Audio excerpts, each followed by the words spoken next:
And so even after, looking after the Buddha for such a long time, and you've been so devoted to the Buddha, still he's being tested and tried by such a small thing. Ananda ini bahkan walaupun telah merawat dan melayani Sang Buddha untuk jangka waktu yang lama, dan dia begitu, kalau devoted begitu begitu sangat mendedikasikan dirinya bagi Sang Buddha, namun tetap saja dan masih saja Ananda ini diuji dan dicoba oleh hal-hal yang sebenarnya sangat trivial atau sangat kecil. And then as he went, finally Ananda said, yes, Bhante, he took the bowl and went to the stream. And the shallow water, which had been cut through by the wheels of the carts, so it was turbid and muddy, became clear and settled down, pure and pleasant, as Venerable Ananda drew near. Dan akhirnya Yang Mulia Ananda menjawab, mengatakan, baiklah Sang Bagawa. Kemudian Ananda membawa mangkuk atau pata dan pergi ke aliran sungai. Dan di sana air yang dangkal tersebut yang telah tadi dilewati atau dipotong oleh roda-roda dari kereta, sehingga alirannya menjadi turbid atau kotor, jadi berputar gitu sehingga menjadi keruh. Sekarang telah menjadi bening dan kekeruhannya itu telah mengendap ke bagian bawah sehingga menjadi murni dan nyaman, sehingga nyaman pada saat Yang Mulia Ananda mendekati. And Venerable Ananda thought, marvelous and wonderful indeed is the power and glory of the Buddha. Dan pada saat itu Yang Mulia Ananda berpikir, hebat sekali dan menakjubkan sekali kekuatan dan glory kehebatan dari Tathagata. And then he went to the Buddha and he said, it's amazing for this shallow water, which was so muddy, became clear as I drew near. He gave the bowl to the Buddha and said, let the Blessed One drink the water. Let him drink. And the Buddha drank the water. Kemudian Ananda membawa air tersebut kepada Sang Bagawa. Kemudian Ananda mengatakan, sungguh hebat sekali kekuatan dari Tathagata, karena air yang dangkal tadi yang telah dilewati oleh roda-roda yang tadinya kotor, keruh, menjadi bening, dan bagian kotornya itu ke bawah menjadi murni dan nyaman ketika Ananda mendekati tempat tersebut, tempat ngambil airnya, sehingga pada saat diambil udah menjadi bening. Nah sekarang biarlah Sang Bagawa meminum air ini, biarlah yang bahagia meminumnya. Kemudian Sang Bagawa meminum air tersebut. Now, so happened that a certain Pukusa of the Malla clan, who was a disciple of Alara Kalama, was passing by on his way from Kusinara to Pavaha. Dan kebetulan pada saat itu salah satu suku Pukusa dari klan atau kelompok Malla yang merupakan murid dari Alara Kalama sedang melewati jalan tersebut dari Kusinara ke Pawa. Of course, you'll remember that Alara Kalama was one of the teachers who the Buddha studied under in his period of striving before his enlightenment. Dan tentunya Anda masih ingat bahwa Alara Kalama adalah guru Sang Bagawa sebelumnya pada saat beliau masih berjuang dan belum mencapai penerangan sempurna. Actually, Alara Kalama is mentioned quite rarely in the suttas. Sebenarnya Alara Kalama itu sangat jarang sekali disebut-sebut di dalam sutta. Only these two occasions, and before the Buddha's enlightenment, this one occasion, and then one or two other references. Hanya dalam dua kali, yaitu pada saat Buddha mencapai penerangan sempurna dan di saat ini, dan mungkin ada dua atau tiga referensi lainnya. And one of the things which I've noticed when I'm studying these scriptures is that there are many themes which appear around the time of the Buddha's enlightenment, which are then repeated in the Maha Parinibbana Sutta. Dan yang Bante perhatikan pada saat Bante mempelajari tentang sutta adalah tema. Nah, tema-tema ini yang biasanya ditampilkan atau disebut pada saat Buddha mencapai penerangan sempurna, tema-tema ini juga disebut atau diulang kembali pada Maha Parinibbana Sutta. We've already seen one example of that yesterday when we talked about the request of Mara and how that was also found in the story of the Buddha's enlightenment, just after the Buddha's enlightenment, and also in Maha Parinibbana Sutta. Salah satu contoh yang sudah kita temukan adalah pada saat Mara meminta atau mengajukan permohonan kepada Sang Bhagawa segera setelah beliau mencapai penerangan sempurna, dan ini juga diulang kembali di Maha Parinibbana Sutta. Another example is the Buddha's last meal, and we'll see that a little bit later on the Buddha actually says that those two meals are the most meritorious, the last meal that the Buddha eats, and also the first meal that he has after his awakening.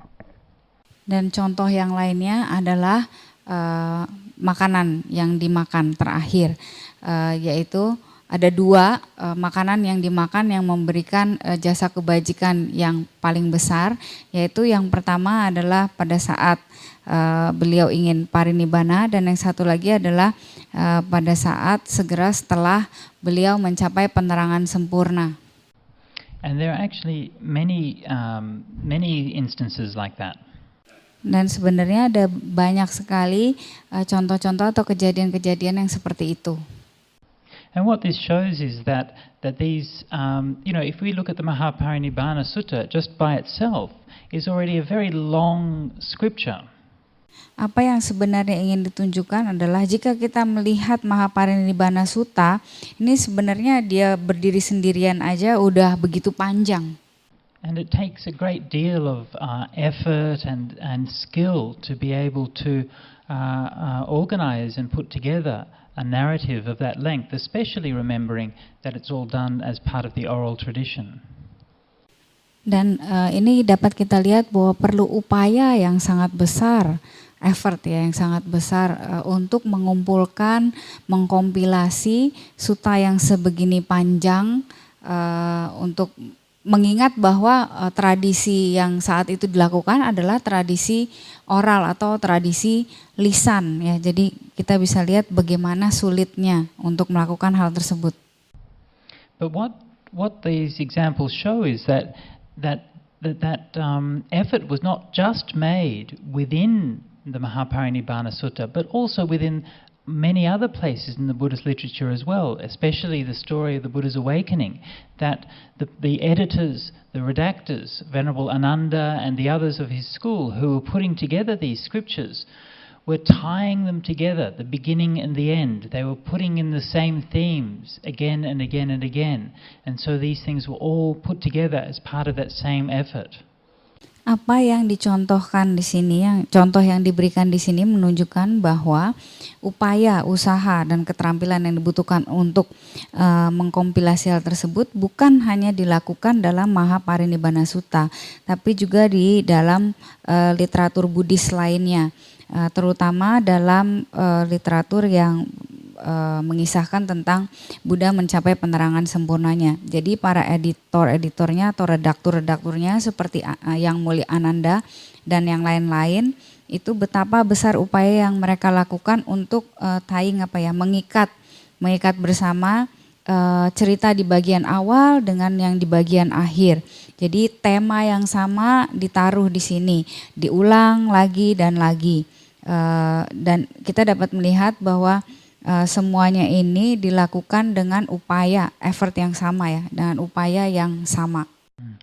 And to me it's a reminder of the tremendous care, respect, reverence and effort which the Sangha at that time put into that memorizing of the Buddha's teachings.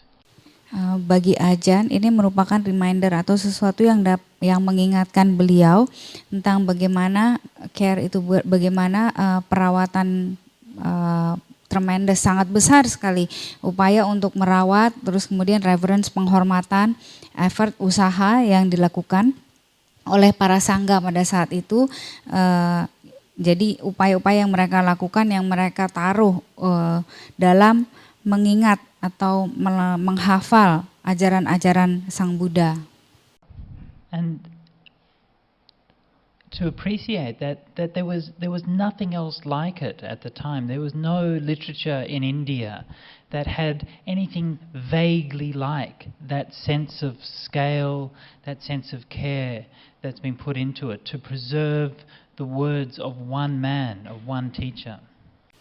Dan untuk memberikan apresiasi, tidak ada satupun literatur pada saat itu di India sesuatu yang bahkan mendekati seperti ini dalam skalanya, juga dalam perawatan atau perhatian yang diberikannya untuk preserve itu, preserve apa ya? Mengawetkan ya, memelihara karya dari satu orang guru.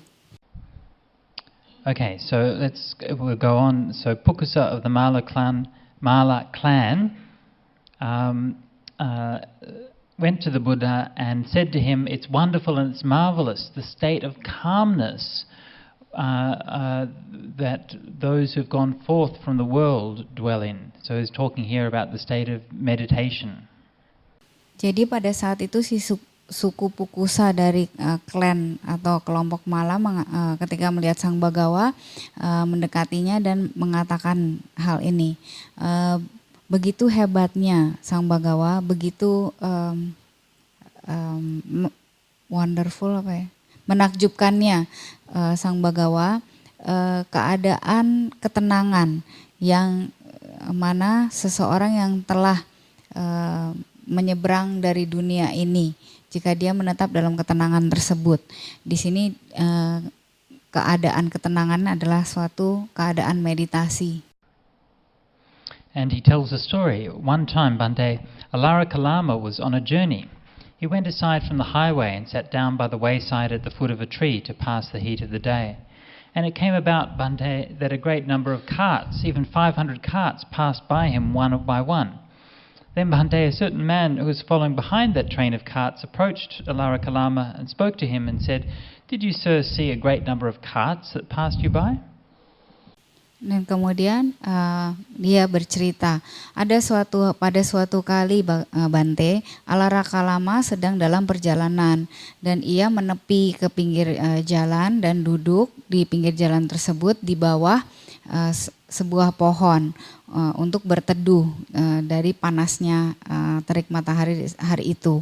Dan ketika itu Bhante, ada beberapa kereta dalam jumlah banyak, bahkan 500 kereta yang melewati beliau satu persatu. Dan kemudian Bhante, ada seseorang yang mengikutinya di belakang kereta tersebut, mendekati dan berkata kepada beliau, kepada Alara Kalama, mengatakan, "Apakah Anda, Tuan, melihat banyak kereta yang melewati Anda?" Alara Kalama answered him, saying, "I didn't see them."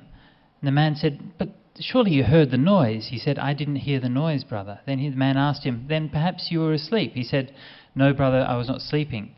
And he said, "Yes, well then, sir, were you conscious?" And he said, "Yes, I was conscious." Dan ketika itu Alara Kalama menjawabnya, "Saya tidak melihat kereta-kereta tersebut, saudaraku. Namun demikian suaranya, Tuan, tentunya Tuan mendengarnya." Kemudian dijawab, "Saya tidak mendengarnya, saudaraku." Dan ketika orang tersebut bertanya lagi, "Kalau gitu mungkin Tuan Anda tertidur." Dan dijawab, "Tidak, saudaraku, aku tidak tertidur." Kemudian ditanya lagi, "Kalau begitu Tuan, apakah Anda sadar?"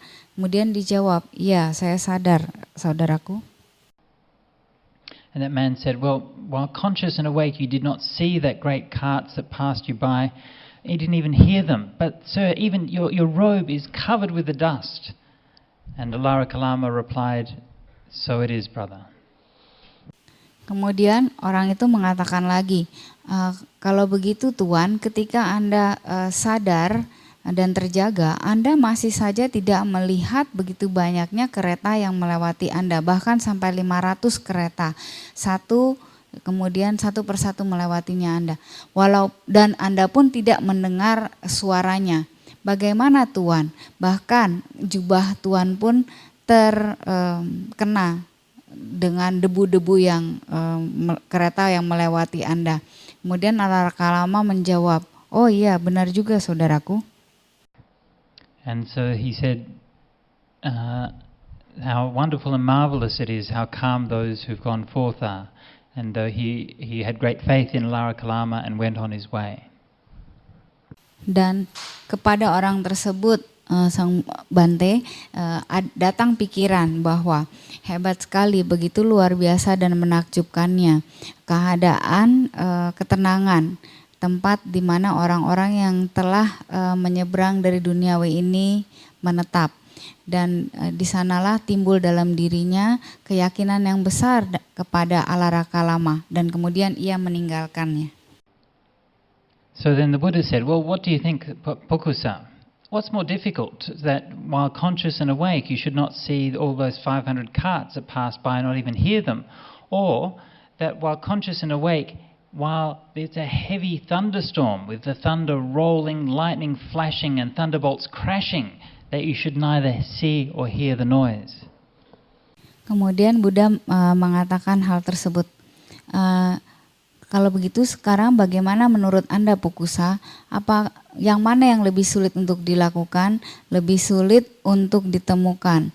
Bahwa seseorang ketika sadar dan terjaga tidak melihat kereta dalam jumlah yang besar, bahkan sampai 500 kereta yang melewatinya satu persatu, ataupun mendengar suara, ataukah orang yang terjaga dan sadar di tengah-tengah hujan yang deras, hujan badai dengan gemuruh dari guntur, kemudian ada kilatan dari petir yang menyambar, dan bahkan suara daripada geledek seperti jatuh, dan orang tersebut tidak melihat maupun mendengar suaranya.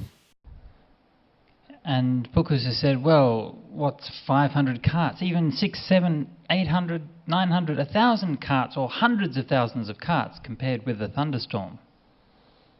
Kemudian Pukusa mengatakan, apa Bante? Bahkan 500, enggak, 600, 700, 800, 900, bahkan 1.000 pun, bahkan ratusan ribu pun dari kereta-kereta mana bisa dibandingkan dengan gemuruh daripada guntur.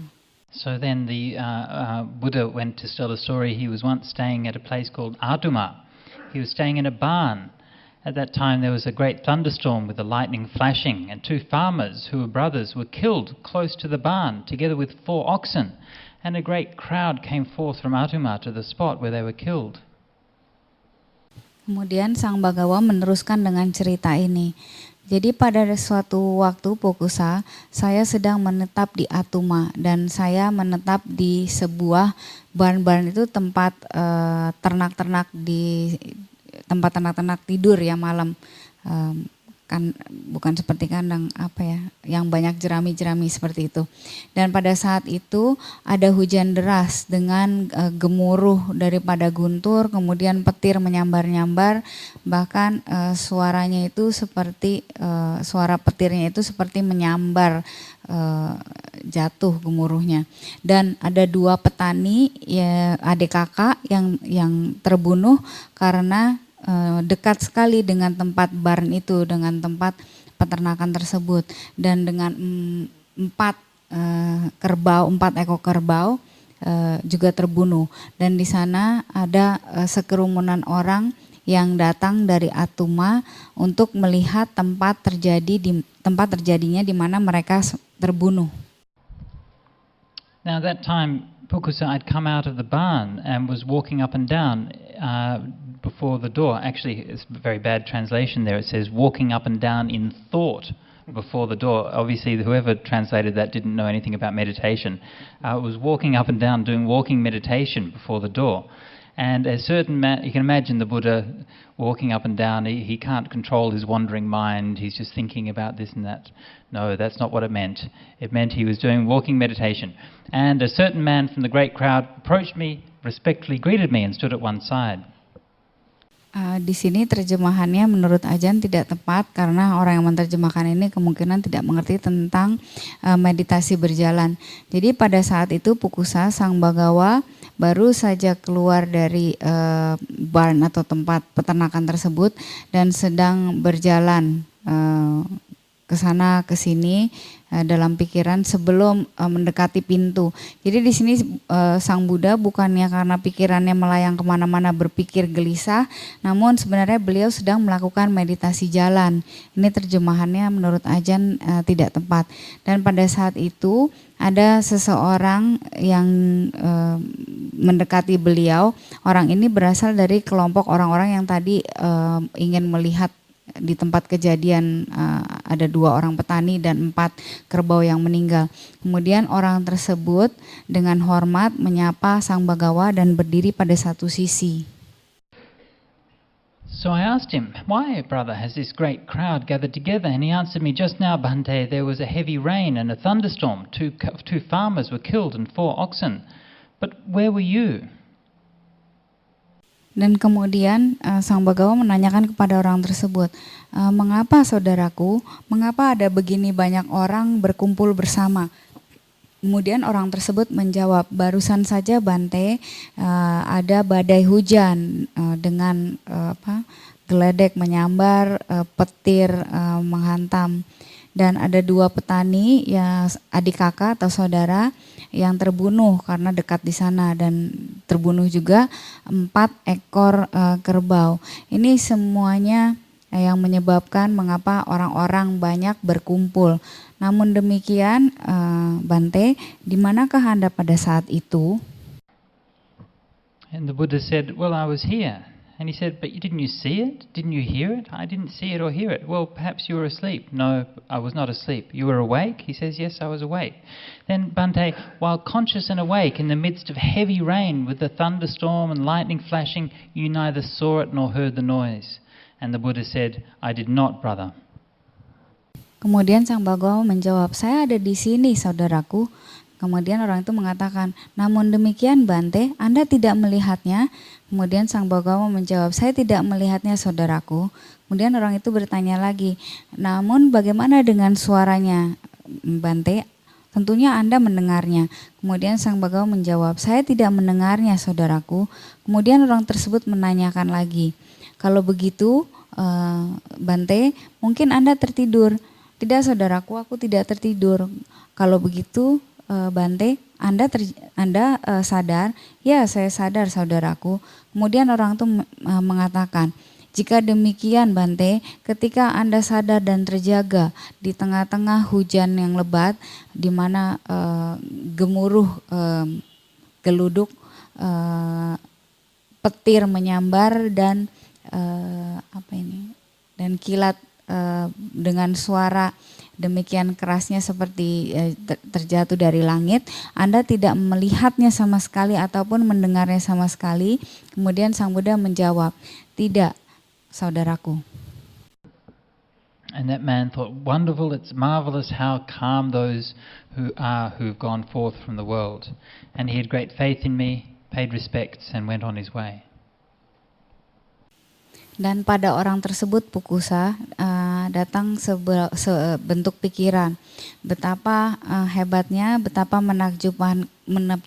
menakjubkannya keadaan ketenangan di mana mereka yang telah menyeberang dari dunia ini berdiam, dan di dalam diri orang tersebut timbullah keyakinan yang kuat kepadaku, dan ia menghormatiku dan tetap menjaga sisi kirinya kepadaku, ia pergi. Then when the Buddha had said that story, Pukusa, the Mala, said to the Buddha, that faith that I had in Alara Kalama I now scatter to the mighty wind. I let it be carried away as by a flowing stream. Excellent, O Lord, most excellent, O Lord. Dan ketika hal tersebut dikatakan, Pukusa, suku Pukusa dari kelompok Mala mengatakan kepada Sang Bagawa, keyakinan Bhante yang tadinya saya miliki terhadap Alara Kalama, sekarang saya terbawa dengan angin yang tertiup angin yang besar. Kemudian saya biarkan ia terbawa seperti terbawa oleh arus dari sungai. Sempurna Bhante, sangatlah sempurna Bhante. So the Buddha won the meditation battle. Jadi Sang Buddha memenangkan peperangan meditasi ini. We mentioned yesterday we were talking about Xuanzang and the Monkey King. Yeah, did you see I mean, when we were growing up in Australia, that was my introduction to Buddhism. Was the monkey, the TV program? Did you see that when in Indonesia? Yeah, you saw. Ingat kemarin kita membicarakan tentang Tong Sam Chong dan Sun Gokong ya, Monkey King, Raja Monyet. Jadi waktu Bante berada di Australia pada saat beliau bertumbuh besar dan mempelajari Buddhisme, di sini digunakan tentang Monkey King, Raja Monyet, cerita tentang Raja Monyet. Apakah Anda juga menontonnya di Indonesia? Because it was like really popular in Australia, but when I talked to my friends in America, they never saw it there, so they kind of missed out on their Buddhist education when they were kids. Jadi kalau di Australia cerita tentang Sun Gokong ini, Monkey King, Raja Monyet, ini sangat terkenal. Namun ketika Bante menceritakannya kepada temannya yang ada di Amerika, mereka tampaknya tidak mengenal hal ini sama sekali. Mungkin kurang populer di sana sehingga mereka miss atau tidak mengalami hal-hal ini sebagai hal yang membabarkan Buddhisme bagi mereka. But one of the episodes of that which I remember was when Tripitaka was the Buddhist monk had a meditation competition with the local Taoist monk. Salah satu episode yang diingat oleh Bante adalah pada saat para biku yang beragama Buddha yang membawa Tripitaka tersebut mengadakan kompetisi dengan para bukan biku tapi di sini sebutnya mang juga, penganut daripada Tao atau Taoisme di situ. And so they had to get on these big poles and they sit on the top of these big poles and see who can meditate the longest.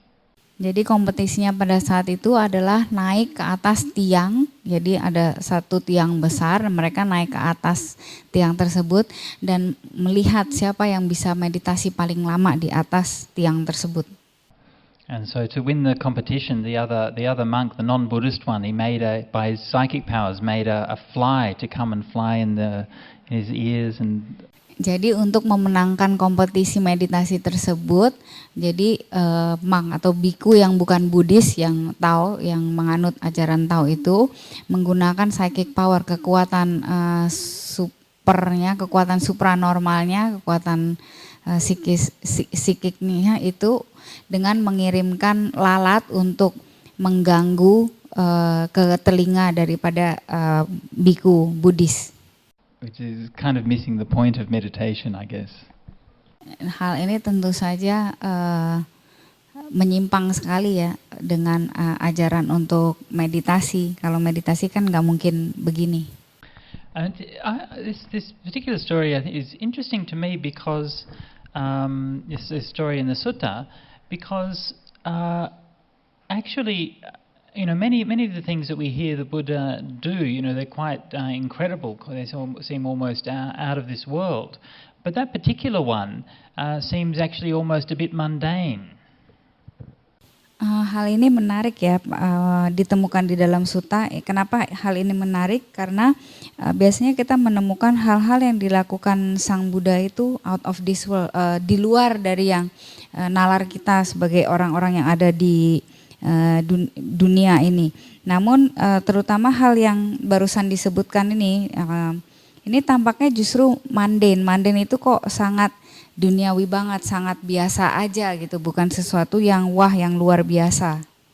Jadi jika dibandingkan dengan hal-hal yang biasanya dilakukan Buddha, itu begitu extraordinary, begitu menakjubkan, begitu out of this world, begitu luar biasanya, bukan sesuatu hal yang biasa ditemukan dalam dunia kita sehari-hari. Namun yang barusan ini kok kayaknya biasa-biasa aja. Because you can hear many stories even today of meditators who can do things which are just as astounding and sometimes even more astounding than that. Jadi kita sering sekali mendengar cerita-cerita, bahkan banyak sekali cerita-cerita dari para meditator, orang yang mempraktekkan meditasi, bahkan sampai saat sekarang, bahwa para meditator ini dapat melakukan hal-hal yang menakjubkan, bahkan lebih menakjubkan dari hal yang barusan disebutkan. And many of you, I don't know if you've all heard the story, Ajahn Brahm tells the story quite often of the man who went into deep meditation and got taken to hospital. Jadi mungkin banyak dari Anda sekalian yang udah pernah mendengar hal ini. Ajahn Brahm menceritakan hal ini cukup sering ya, yaitu cerita tentang seorang laki-laki, seorang pria yang pada saat meditasi dia masuk ke tingkatan meditasi yang dalam dan dibawa ke rumah sakit. Do you know that story?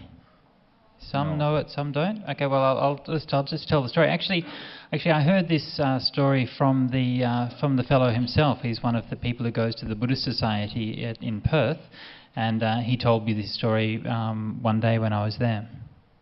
Apakah Anda tahu cerita itu? Jadi karena ada beberapa dari audiens yang belum pernah mendengar cerita ini, maka Ajahn akan menceritakan hal ini.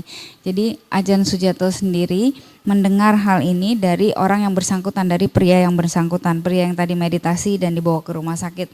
Karena pria tersebut adalah orang yang sering datang ke monastery di Perth, dan pada saat itu Ajahn Sujato sedang ada di monastery di Perth.